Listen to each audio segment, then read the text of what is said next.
How you doing? And welcome back to Taekwondo Bro.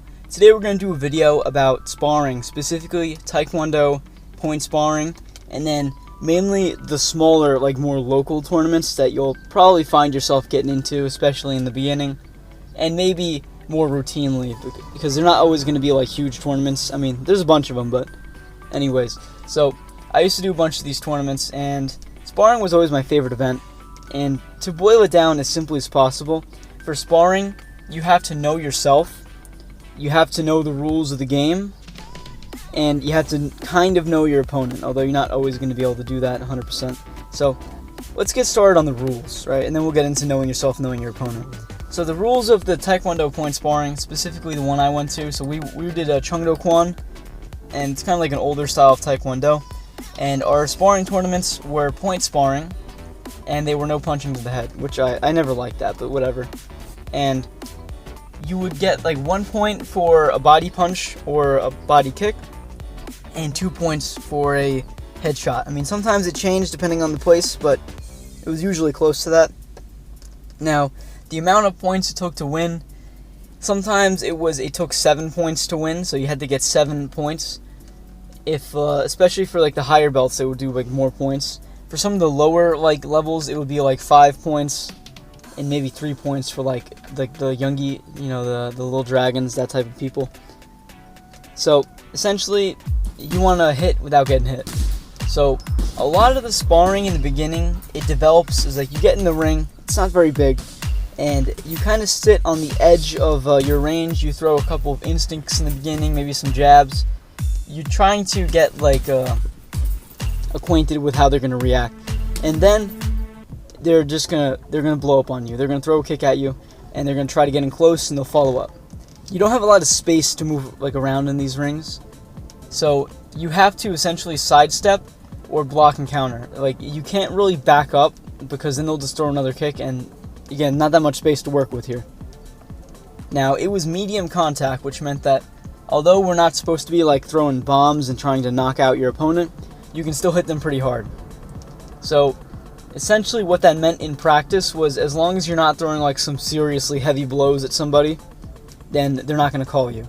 And if you throw like one, like they'll just warn you, you know, lighten up on the power a little bit, especially to the head, because they didn't want people getting like knocked out in these tournaments. So yeah, I would say watch your power, but also it's a difficult game, because the only way they'll see your technique is if your opponent like shows a sign of getting hit. So you definitely want to hit hard enough to get the point. And yeah, that was always a lot of fun to negotiate that little boundary right there. On top of that, you had all your sparring gear, and sometimes for the younger students, they had to wear the chest pieces like karate. I know karate, they wear those chest pieces like a lot. Those affect how you move. But once you got like above, I don't know, like the lower belt like levels, like green belt-ish, you would not use that. So then you were more free to move around. Now the judges, there was usually 5 judges, 4 in each corner. It was a square, and then there was like a head judge who would like moderate them. Now if they saw you hit, they would call shut. They would stop the fight, and then they would vote. So they wouldn't tell any of the other judges what happened. They would just say stop, and then if they thought you got the point, they would point to you. If they thought the other person, they would point to them. If they didn't see anything, they would cover their eyes. And then if you both hit at the same time, they would put their 2 fists together and they would say clash. So that meant that you can't just hit each other at the same time and it counts. On top of that, there was like a foul. They would like put their finger up and spin it. That meant like foul, and that wouldn't count. So it took a vote. I think it took 3 judges, or I think it was the head judge counted as 2, so it could be just 1 judge and then the head. I think it changed sometimes though, depending on how many judges they had. Sometimes they didn't have enough to do that system, so they would do just 4 judges and then the 1 would be the head. But it was usually 5. So yeah, you always wanted to also make sure that your technique was visible to the judges. Like sometimes you'd get a hit and nobody would see it, and it just doesn't really count for anything. So you always wanted to make sure that you were hitting from an angle the judges could see. And, you know, when there was 5 of them, it really didn't matter. But when there was 4, you wanted to make sure the head judge saw you. Okay, so that's pretty much it. You know, game to 7 points to score to win. And you get bonus points for headshots, usually 2 points. And yeah, so let's get into knowing yourself. So, for example, not everyone has the same athleticism, the same techniques, right? You know how you fight. I was always a little smaller than the other people fighting because these small tournaments, they don't have like weight classes per se. They just have belt classes. So sometimes I would be fighting some really tall guy and they would just be towering over me. Sometimes I would get someone my size, sometimes they'd be a little smaller than me. So it depends on who you're going up against. So you look at the person, you're bowing in, getting ready to start, you see some tall guy. Now, in my opinion, when I saw some tall guy in Taekwondo, that just meant I was going for body shot punches like most of the time. Because if I go for kicks, they're always going to outrange me. So I didn't want to risk getting like picked apart from a distance and just battered.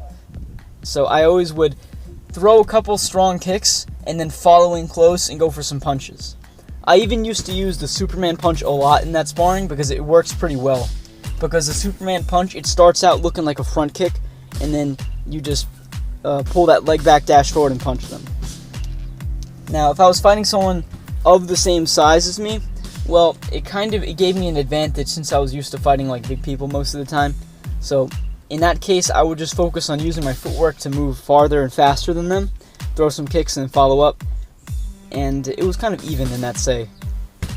And then when it was someone a little smaller than me, I would play the opposite. I would try to keep them far away. Whenever they came in, I would throw some instant kicks towards them, try to push them back, and then maybe once they got pushed back, I would follow up with a kick so they couldn't counter me. And so it depends on who you're fighting. If you see someone coming in the ring and they're, say, heavier than you, right? So maybe they're the same height and they're like just heavier, muscular, or like, a bit just, a little thicker. So that type of person, they're not going to be able to move very fast, but their momentum is going to be hard to stop.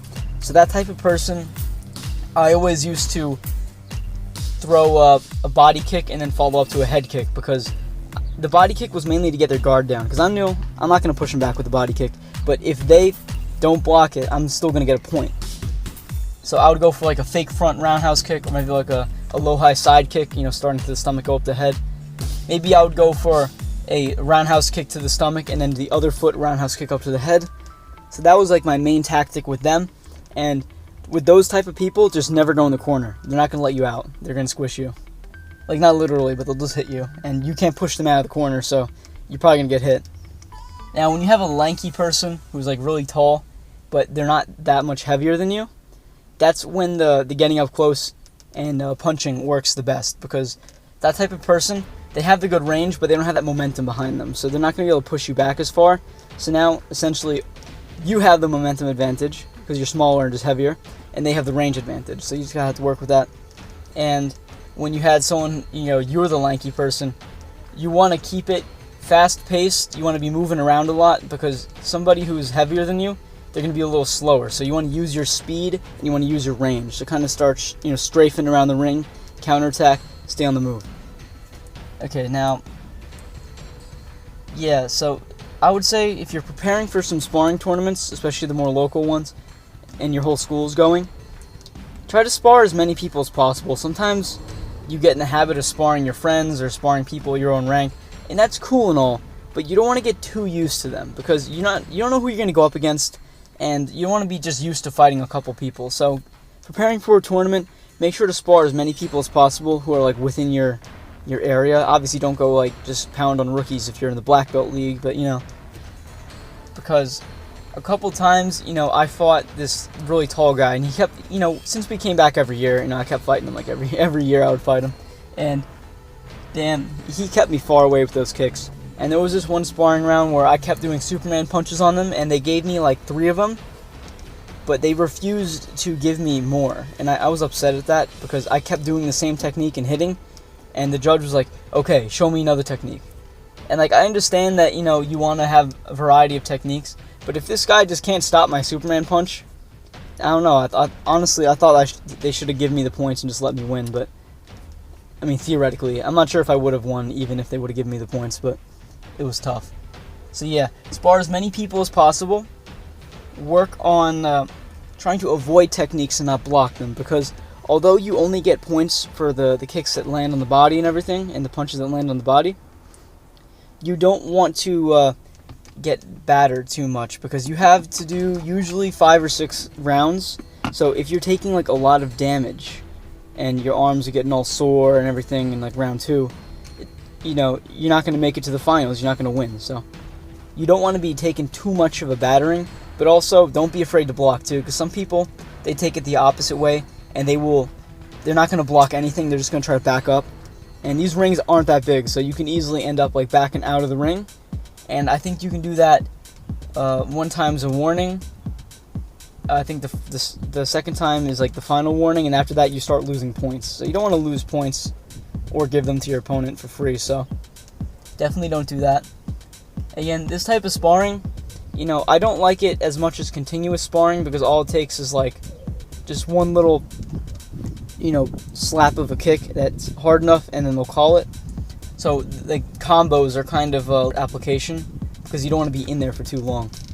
But yeah, it's a lot of fun, these tournaments, and if you have any tournament stories, I'd like to hear them, because personally, I always thought the sparring at the tournaments was the best part. It was the most fun, and yeah, that's usually the strategy. So just know what you can do. Maybe you're pretty bad at roundhouse kicks, so before a tournament, don't work on them. Work on what you're good at. You can go work on your roundhouse kicks after the tournament, because usually they're like every couple months, right? So you got 2 weeks to go in the tournament. You're not gonna finally fix your roundhouse kick in 2 weeks, mainly. I mean, still practice it, but I would focus more on what you're good at the moment, and then after, try to even everything out, make it all good. And with cardio, man, you cannot underestimate cardio in sparring. If you get tired out there, you can get picked to pieces. So yeah, thanks for watching this video. I wanted to just talk a little bit about some sparring stuff, because it's a lot of fun. I know y'all wanted to know about it, that's why you asked. So yeah, don't forget to like and subscribe, comment down below, and I'll answer them. Let me know what you think.